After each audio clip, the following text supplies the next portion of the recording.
Halo guys, assalamualaikum warahmatullahi wabarakatuh. Welcome back to my channel Muhammad Khairun. Jadi hari ini kita akan bahas tentang ujian UTBK yang akan diselenggarakan sebentar lagi. Jadi banyak sekali ketentuan-ketentuan yang dicanangkan oleh pemerintah agar para calon mahasiswa 2020 ini terhindar dari virus corona. Jadi mereka menyiapkan peraturan-peraturan yang sedemikian rupa agar kita mematuhi dan tidak keluar dari protokol kesehatan yang ditetapkan oleh pemerintah. Jadi ini adalah rangkuman beberapa peraturan-peraturan penting yang kemarin yang baru di-live-kan oleh LTMPT. Saya rangkum dan saya akan berikan ke kalian. Jangan skip video ini karena di video ini akan ada 3 bagian. Bagian pertama yaitu adalah rangkuman UTBK SBMPTN era new normal ini. Yang kedua adalah ini dia perlengkapan UTBK yang wajib dibawa. Jadi perlengkapan UTBK ini nggak hanya pensil, pulpen. Jadi ada perlengkapan yang khusus buat kalian yang tes di luar kota ataupun di dalam kota seperti itu. Dan yang terakhir adalah urutan saat tes. Jadi urutan saat tes ini sangat penting bagi kalian yang belum pernah tes di suatu kampus seperti itu. Kalau saya kan udah pengalaman banyak. Jadi nanti saya akan urutkan urutan saat tes. Misal masuk jam berapa, isi daftar jam berapa, atau biasanya sebelum masuk itu ada pengecekan suhu tubuh. Karena ini banyak penyakit virus corona, jadi pasti akan diundur 1 jam mungkin atau setengah jam sebelum dilakukannya tes. Oke, kita mulai dari yang pertama. Jangan skip video ini ya, karena video ini sangat penting bagi kalian. Kalian harus menontonnya sampai akhir. Yang pertama, rangkuman UTBK. Jadi di dalam UTBK ini ada banyak sekali peraturan yang terpenting sudah saya rangkum sedemikian rupa agar kalian mudah untuk memahaminya.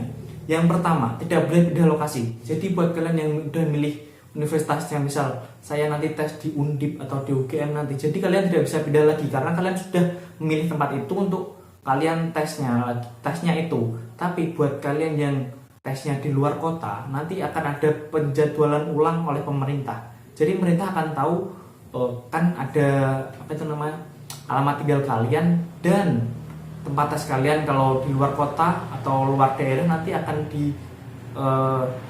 diatur ulang lagi. Bisa di luar provinsi seperti itu, nanti akan diatur lagi oleh pemerintah. Yang kedua yaitu tetap sesuai jadwal khusus untuk sesi 1 dan 3. Jadi untuk yang sesi 1 dan sesi 3 itu tetap sesuai jadwal ya. Diikuti lebih dari 700.000 peserta. Jadi saingan kalian itu nanti ada sekitar 700 ribuan peserta. Tapi tidak semua orang itu menjadi musuh kalian, maksudnya menjadi saingan kalian. Yang menjadi saingan kalian hanyalah yang memilih PTN dan program studi yang sama dengan kalian. 4. 1 mata ujian. Jadi ujiannya tahun ini hanya ada TPS. Tahun kemarin ada tes Sosum atau Saintek kan. Tahun ini gak ada, adanya hanya TPS. Kelima, hanya ada 2 sesi per hari. Jadi per hari itu, sehari itu ada sesi 1 dan sesi 2. Sesi 1 itu dimulai nanti jam 9 sampai jam 12. Dan sesi kedua nanti dimulai jam 2 siang sampai jam setengah 5 sore. Waktu mengerjakan soalnya sekitar 1 jam 45 menit. Peserta untuk sesi 2 dan 4 mencetak ulang kartu ujian. Jadi mencetak ulangnya gimana kak? Kalian cukup saja masuk ke web LTMPT lalu cetak ulang kartu. Di situ ada sudah disiapkan oleh pemerintah. Tapi akhir-akhir ini web LTMPT itu sering sekali down ya, atau overload, kelebihan kebanyakan orang yang masuk karena mereka tidak tahu jadwalnya siapa ini yang sesi berapa ini yang harus cetak kartu, sesi berapa ini yang nggak harus cetak kartu. Jadi mereka semua bergerombol masuk ke web itu dan menjadikan web itu sering down. Jadi buat kalian tipsnya gimana biar gak ada? Kalian bisa masuk ke webnya sekitar jam 12 malam atau jam 5 ya subuhan pasti itu sepi dan kalian gampang sekali untuk mengakses webnya. Yang selanjutnya, jadwal UTBK. Jadi ini adalah jadwalnya. Yang tadi ya, yang pertama jam 8 peserta masuk. Peserta masuk ini maksudnya adalah peserta masuk ke dalam gedungnya ya, maksudnya gedung untuk tesnya, tempat tesnya seperti itu ya.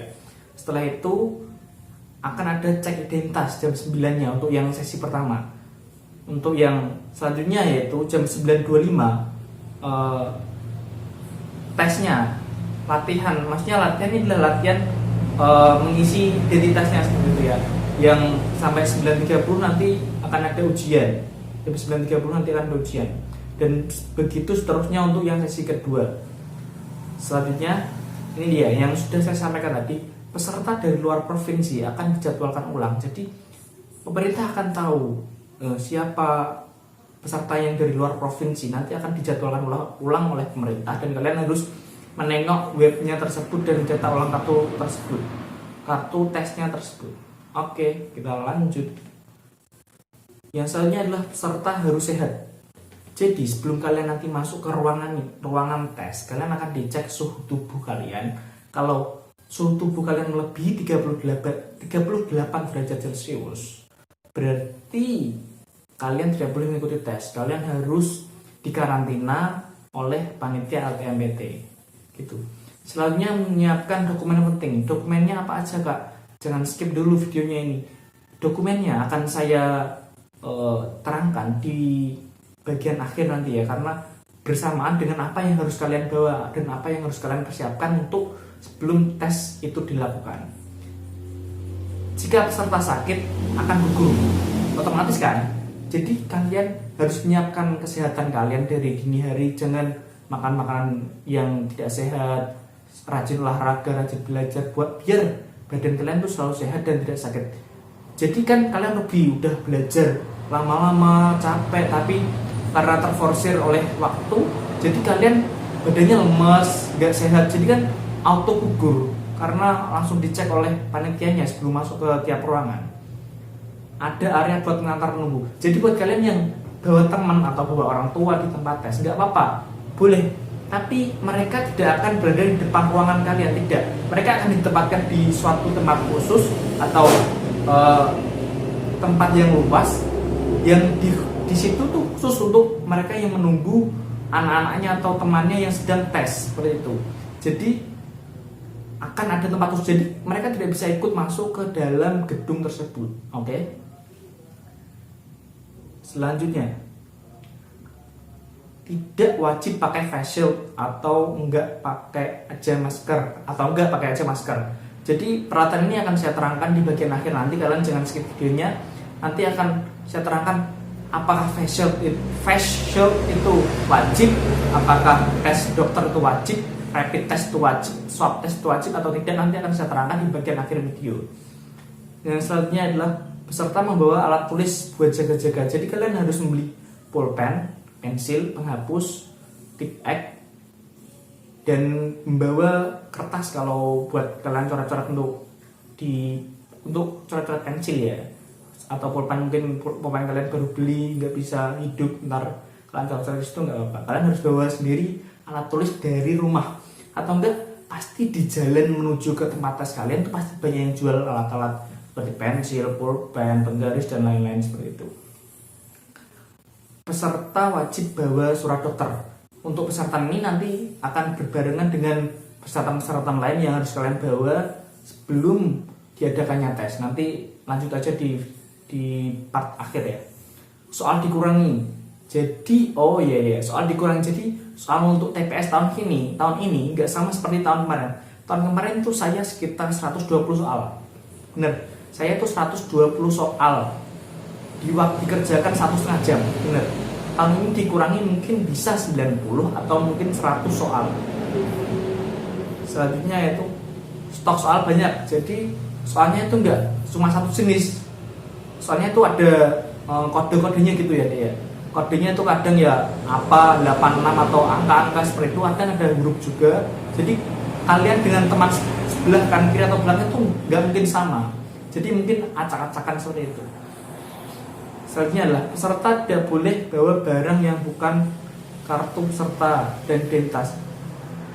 Peserta tidak boleh bawa barang yang bukan kartu peserta. Oh, maksudnya kalian nggak boleh bawa barang-barang, misalnya bawa emas berlebihan, maksudnya bawa gelang emas, kalung emas, cincin emas. Kalian mau pamer, kalian mau tes, nggak usah bawa-bawa seperti itu. Kalian tinggal aja di rumah, kalian simpan di laci biar tidak mengundang kejahatan sebelum kalian tes nantinya. Selanjutnya, khusus daerah zona merah seperti SMA Surabaya, akan menyiapkan sekolah SMA atau SMK yang ditunjuk oleh LTMPT. Jadi kalian yang bertempat di Surabaya nanti akan disiapkan SMA dan SMK khusus untuk dilakukannya tes TPK yang maksud saya, seperti itu. Selanjutnya, peserta wajib H-2 survei lokasi. Jadi ini adalah akan saya terangkan di bagian akhir nanti ya, karena ini adalah urutan bagaimana nanti tes akan kalian lakukan dan bagaimana saya harus ketika datang ke sana harus ngapain nanti akan saya jelaskan di bagian akhir video. Daya tampung UTBK 50%. Daya tampung UTBK 50%. Jadi kan tadi ada sekitar 700.000, jadi yang terima akan sekitar 350.000-an ya, seperti itu. Soal UTBK panitia dijamin mudah.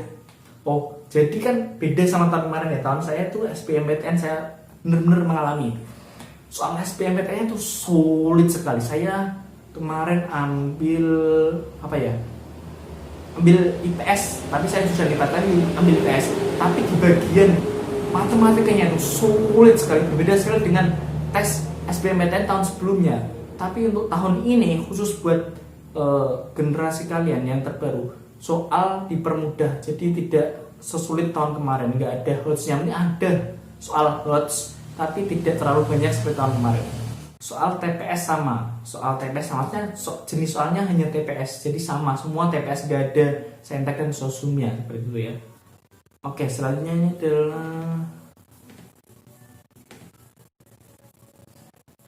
ini adalah perlengkapan TPK yang harus kalian siapkan. Kalian bisa siapkan kertas untuk mencatat atau kalian nanti tulis di HP kalian sambil nonton video ini. Yang pertama harus kalian siapkan yaitu kartu identitas. Kalian bisa bawa KTP, SIM, ataupun kartu pelajar. Ketiga barang ini harus wajib kalian bawa. Karena kan ada identitas, misal di KTP-nya ada fotonya, di SIM-nya ada fotonya, di kartu pelajar ada fotonya. Nanti akan dicocokkan kartu pelajar, SIM atau KTP kalian dengan kartu peserta kalian, apakah sama atau tidak. Kalau berbeda kan berarti kalian menggunakan joki untuk melakukan tes UTBK. Tahun kemarin itu banyak sekali joki yang teridentifikasi oleh panitia dan kebanyakan itu di jurusan kedokteran. Jadi kalian harus membawa KTP atau SIM atau kartu pelajar, atau mungkin kartu OSIS bisa. Yang penting menandakan bahwa saya adalah benar-benar nama ini gitu, nggak fiktif gitu. Yang selanjutnya adalah kartu peserta terbaru. Yang kedua yaitu kartu peserta terbaru. Kalian bisa cetak kartu pesertanya lagi di web LTMPT. Kalian cetak lagi dan print lagi. Ukurannya berapa Pak? Ukurannya A4, yang kecil aja segini ya, A4.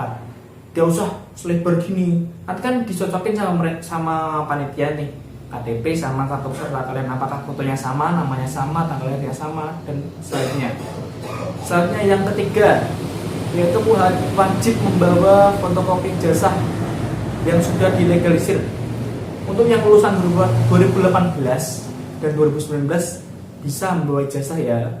Kalau untuk tahun 2020 kalian hanya membawa SKL, surat kelulusan.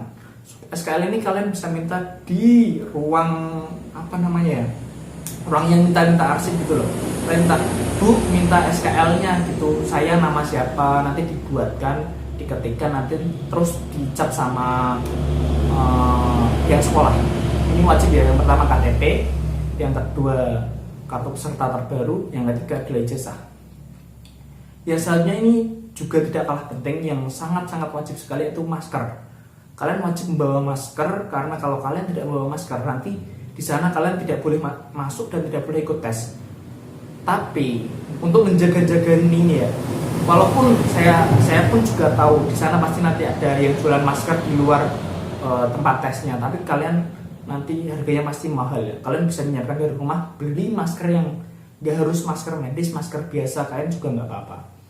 Yang selanjutnya adalah alat tulis. Kalian berdua pulpen, pensil, penghapus, dan itu aja. Impact boleh dua, boleh enggak. Yang selanjutnya adalah face shield. Langsung aja ya, face shield, sarung tangan, hand sanitizer, surat keterangan sehat, dan obat pribadi. Jadi kelima barang ini kalian boleh bawa, boleh tidak. Tapi saya menyarankan buat kalian beli saja, bawa saja nggak apa. Bawa face shield berapa sih? Mungkin sekitar 25.000. Beli di Shopee atau Tokopedia atau toko online lainnya. Itu mudah. Sarung tangannya seperti apa, Kak? Sarung tangannya saya lebih condong ke yang latex, yang apa itu namanya, kayak tangan itu ya, yang warnanya putih itu, enggak yang sarung tangan buat orang kedinginan atau buat orang yang apa tuh naik motor itu, enggak ya, seperti itu. Selanjutnya adalah hand sanitizer. Hand sanitizer ini menurut saya kalian tidak wajib membawanya, karena di sana pasti tiap ruangan akan disediakan hand sanitizer buat kalian sebelum masuk. Itu Pak, pertama adalah cek suhu badan. Setelah dicek suhu badan, kalau suhu badan kalian normal, kalian harus memoleskan hand sanitizer ke tangan kalian. Nanti depan kalian setelah kalian cek suhu tubuh pasti akan diberikan hand sanitizer satu surat seperti itu ya. Selanjutnya adalah surat keterangan sehat atau hasil rapid test. Jadi ini tergantung, kalau dari pemerintah ya, tergantung pusat TBK-nya. Misal kalau di Surabaya ya wajib bawa surat keterangan sehat atau rapid test. Tapi kalau saya sendiri menyarankan kalian hanya membawa surat keterangan sehat.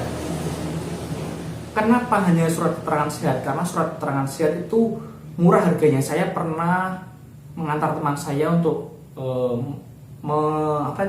memeriksakan dan mendapatkan surat keterangan sehat. Ini harganya sekitar 15 sampai 35, paling juga 25 ribuan lah, sekitar segitulah. Kalau untuk rapid test atau swab test itu penting kalian jangan dulu, karena swab test sama rapid test itu harganya ya di atas 1 jutaan. Kalau saya mending ya gak usah dulu sih kalau rapid test atau swab test. Itu kan nanti kalau kalian orang tuanya tidak mampu ya jangan merepotkan mereka. Kalian hanya wajib datang ke puskesmas atau dokter yang dekat rumah kalian, terus Pak saya mau surat keterangan sehat, terus nanti dicek sehat atau enggak, seperti itu. Itu yang terakhir, obat pribadi. Obat pribadi jika kalian bisa punya mah atau punya sakit perut atau sakit kaki seperti apa gitu, kalian harus membawa sendiri, karena panitia tidak tahu kalian berbeda-beda penyakitnya atau kalian ada penyakit apa, seperti itu ya. Selanjutnya yang bagian terakhir, saya akan menerangkan urutan tes, urutan saat tes. Jadi ini adalah urutan ketika kalian sebelum datang dan sampai kalian selesai keluar dari ruangan tes. Jadi gini ya, yang pertama, kalian datang ke tempat tes bersama orang tua atau teman kalian. Orang tua atau teman kalian akan menunggu di bagian luar gedung. Nanti akan disiapkan tempat khusus oleh panitia. Setelah itu kalian masuk ke gedung. Setelah masuk ke gedung, nanti kalian cari ruangan kalian. Misal ruangan saya 116. Kalian lihat aja di madingnya, bagian mading itu ada tulisan, misal tulisan ruang berapa, lantai berapa. 116 itu di lantai 3. Kalian naik ke lantai 3. Setelah naik ke lantai 3, kalian lihat jam berapa. Apakah udah saatnya masuk ke ruangan atau belum. Kalian diam aja di situ, jangan menyapa teman-teman atau orang lain, karena kan tidak harus menjaga jarak sama peserta kan. Kalian harus memakai masker sebelum masuk ke ruangan itu, wajib memakai masker dan face shield. Itu adalah peraturan yang ada di sini tadi. Setelah itu kalian menunggu di bagian luar ruangan kan, terus nanti dosen atau panitianya nanti akan mendatangi kalian ke depan ruangan itu, terus membuka kuncinya. Sebelum masuk, nanti kalian akan dicek suhu tubuh. Tiap orang dicek ya. Setelah dicek, dirasa aman, kalian boleh masuk dan lalu mencuci tangan dengan hand sanitizer yang sudah disediakan oleh panitia. Setelah kalian sudah masuk nih semua nih, satu ruangan sudah full ya. Yang pertama, ini bisa ada di tengah, bisa ada di awal. Yang pertama adalah tanda tangan. Tanda tangan itu saya pernah di awal, pernah di tengah, pernah di akhir.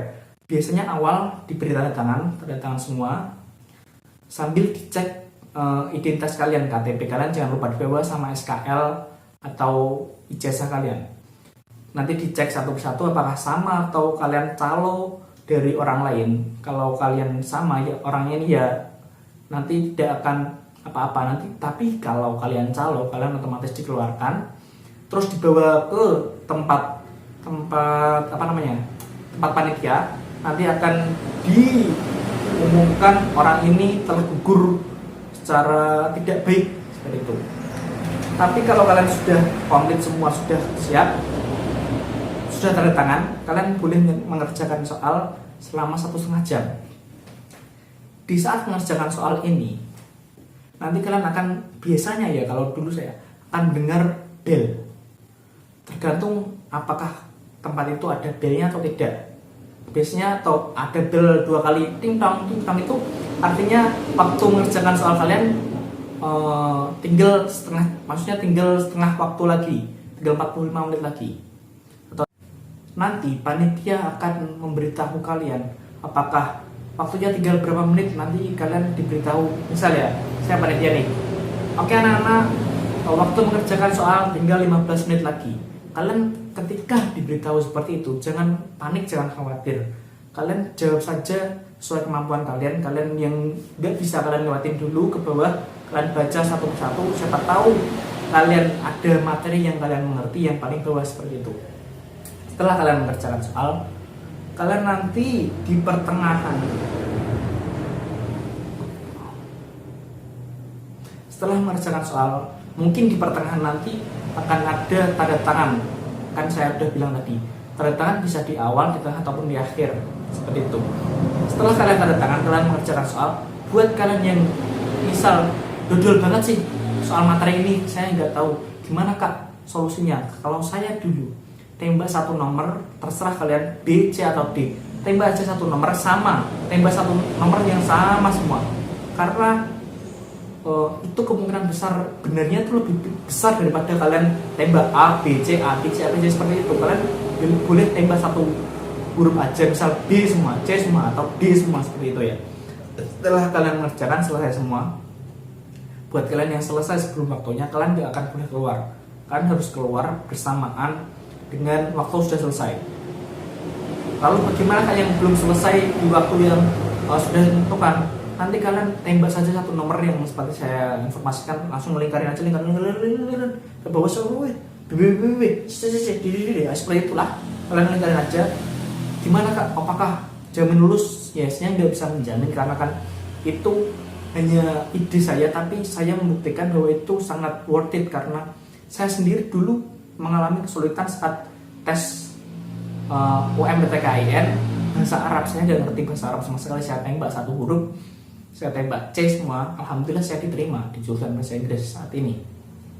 Setelah selesai mengerjakan soal, kalian boleh keluar bersamaan, tapi nggak boleh bergerombol. Misal satu baris dulu, 2 baris, 3 baris, seperti itu urut ya. Setelah itu kalian boleh keluar untuk nyamperin keluarga atau teman kalian, dan kalian boleh langsung pulang.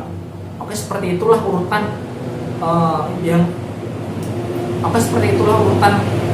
tes yang akan kalian jalani. Tetap semangat, tetap optimis, kalian bisa menghadapi tes ini walaupun di tengah pandemi ini. Sekian dari saya, wassalamualaikum warahmatullahi wabarakatuh. Bye bye.